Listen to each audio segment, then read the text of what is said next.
Welcome to the second edition of FUSO Talks. The topic is courage, which we will see is also kind of related to change, because it takes a lot of courage to change things. Today we have some examples of people who have changed their life to do something meaningful. And the people which you have chosen, it's you, that you have perspectives which have nothing to do with your day-to-day business. This has something to do with you as a human being, because most of you are leaders. And leaders have always to take consequence and responsibility for people. And that means we have to make us think beyond the day-to-day business. We are employees, we don't put ourselves on the risk. Who put themselves every day under personal risk into situations which are very, very uncommon and also very, very unpleasant. Actually, when I was in high school, when I was 17 years old, I saw a photograph from Rwanda refugee camp, and that changed my life totally.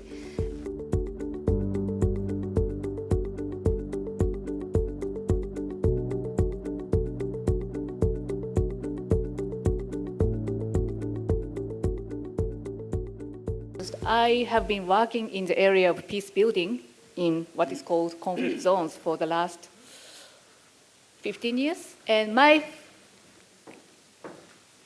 initial area of expertise is what is called disarmament. That is collecting weapons after the conflict from the combatants. And sometimes, mainly we collect small arms, but sometimes we have to collect tanks or Scud missiles, these heavy weapons. This is in Afghanistan. And then, this is also in Afghanistan, smaller one. And this is in Cote d'Ivoire. And then, after collecting weapons, they are still combatants. And then they have to be demobilized and discharged from armed group. And after they are demobilized, we need to train them in other vocations. So we provide vocational training, such as carpenters and carpentries, or tailoring, and so on. So I used to work for disarmament for 7 or 8 years, but I decided to leave this job, and I decided to leave the United Nations when I was around 30 years old. When I was working for disarmament with the UN, I came to feel that there are some negative effects that we are creating on the ground. Of course, we were doing disarmament for good cause. We are given vocational training to be independent, but we quit job because the boss was not really helping us. But as long as we are ex-combatants, you will continue helping us, right? And then when I heard them saying that, I came to realize that there's something wrong with that. While I was in the UN, I tried to change some of the program in a huge bureaucratic office. And I realized it will take ages to make even such a small changes. And then I decided to leave the UN. And how do you encourage yourself? How do you create that will to do that? yeah, and as long as we know that if we do not go in there, there are people who simply die, or there are certain people that if we do not go in, they cannot continue living, or even the rest of the world do not know they exist there or they died there. So it's one of the fact that we know that what we are doing could change something, and as long as we have that belief within, that becomes the reason for us to mitigate risk as much as we can, and to be better prepared and to make decisions to cross the line. Controversy, something that's helping you actually? If you get on the internet, you'll find out that I am the most controversial preacher in the world. That's not me saying that. That's people in the world saying I'm the most controversial preacher.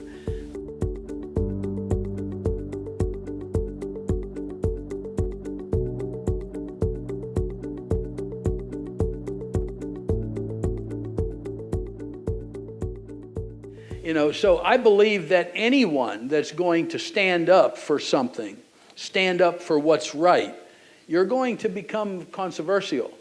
And if you continue to do it for the rest of your life, you're going to become very controversial. People can say whatever they want to, good or bad about me. I don't care. I believe in freedom of speech. There's a lot of bad stories on the internet, but if there's one good one that it's very hard to top. 2013, I received, the Mother Teresa Award for social justice. Now, what I'm going to tell you, I don't know if you know much about missionaries. I am a real missionary. I've been a missionary for 19 years. A lot of churches don't like me because I speak out harshly against the church.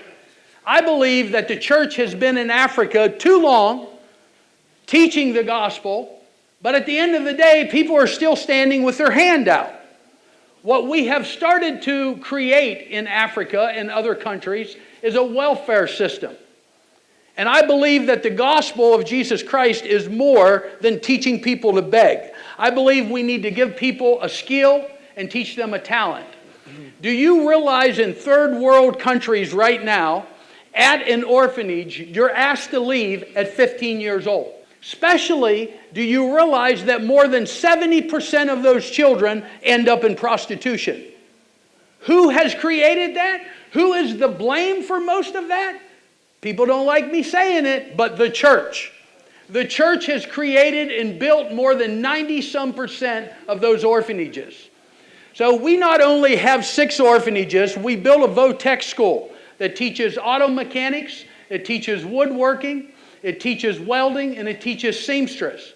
So you got all of these child soldiers that are there that no one is working to rehabilitate.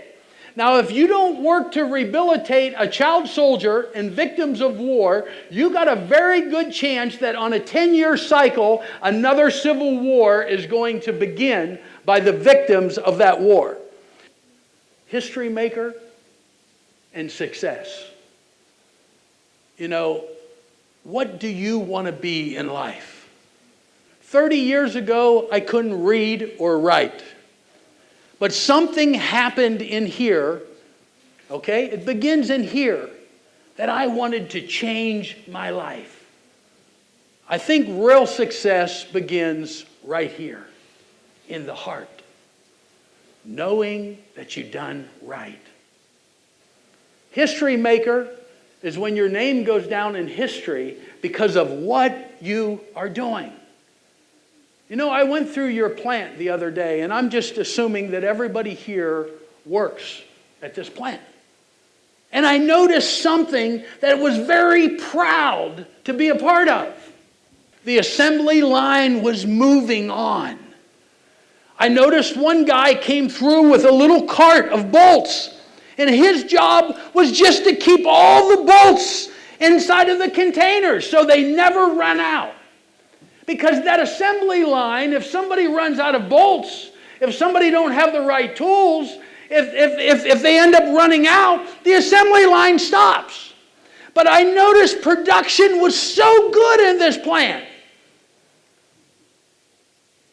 But if you think it's really good, you'll never be fully successful. Because there's always room to get better. There's always room to expand bigger. So what I can tell you today, you might sit here and you might think that you just work for a company that you're going to retire one day and get a little pension from. That's all you're working for. Maybe you need to get another job. Because I see something more in this company. I see something bigger in this company.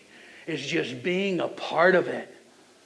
But imagine if you can be the history maker of this company to help it to produce more.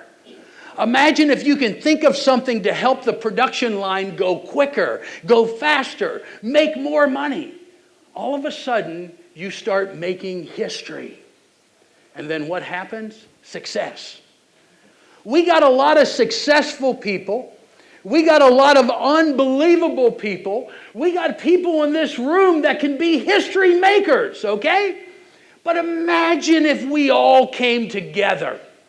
Imagine if we all began working together, taking each other's thoughts. Imagine the expansion that something can have. It could be the top in the world. It could be the number one in the world. You could be here to change lives. You could be here to do remarkable things and be very successful. Or you could be here just taking up a chair. But I believe everyone in this room, we all want success. And success comes through changing other people's lives. Thank you. For me, sometimes I feel some risk for my life. I want to know what do you motivate, or how do you exclude discount of the mindset of risk?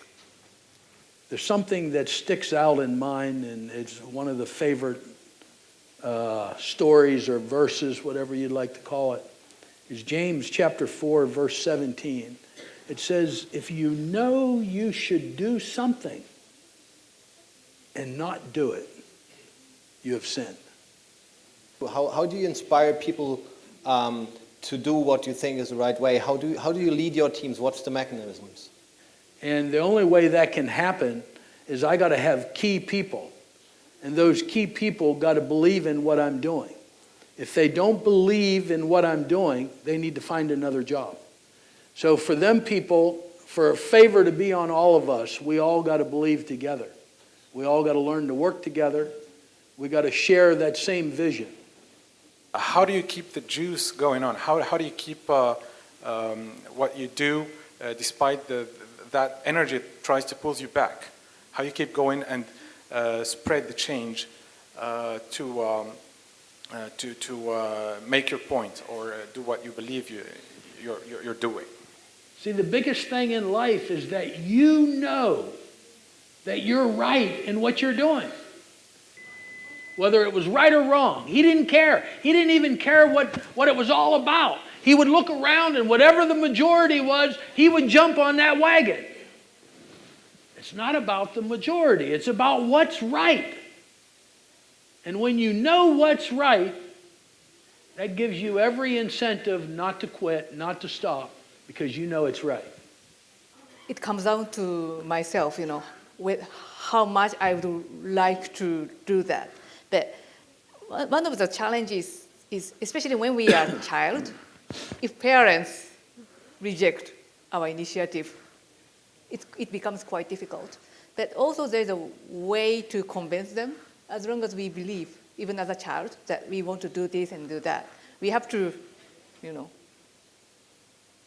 prove that we are serious, I'm serious. And especially my parents, they never traveled abroad. They didn't go to university. They were born in the village and they work in the area. So even now, they cannot really pronounce some of the countries that I used to work, like Sierra Leone or Cote d'Ivoire. They don't really recognize. But from what I repeatedly insisted since I was a child, or when I decided to work in this for this peace building job, they are now convinced that I'm serious. But the question is, in the day-to-day life, it's called civil courage. You are asked for your opinion. You are asked to stand up. And that is, you stand up for the team. You stand up for your colleague. You stand up for your opinion. And that is making a difference between someone who is managing things and someone who is leading people. And this is what we have to show every day. We have to show the courage to take the risk. And this is a very small risk to compare to what you do, because it's not existential. And to speak up when you think something is going wrong. And if Mr. Seya believes in something which is wrong, Mr. Nair, then you will tell him this. And you have to do this also when you are witnessing other things. This is our obligation. And we have a lot of privileges that we can and we are allowed. What is the consequence? And especially to the younger ones here in the room, you are the future. And if this company is not appreciating your point of view, you know what? Then this company is wrong. If we cannot take the truth, if we cannot take your opinion, then we, the top management, are wrong. Then we should leave. The most important thing is that you stand in a very constructive way and say no or yes, but not because someone else is telling you to say so. And this is, for me, the takeaway for the courage. And this is not an excuse for one of us to say, yeah, but I have not the skills. All of you have skills. And please, this is something what we want to have at FUSO Talks. Open the mind and take away for the job and for your private life whatever you can take away from that. Because it's more. And you have all in it. And there's no restriction. And in the next years, we will have either we change or we will doom. It's very simple.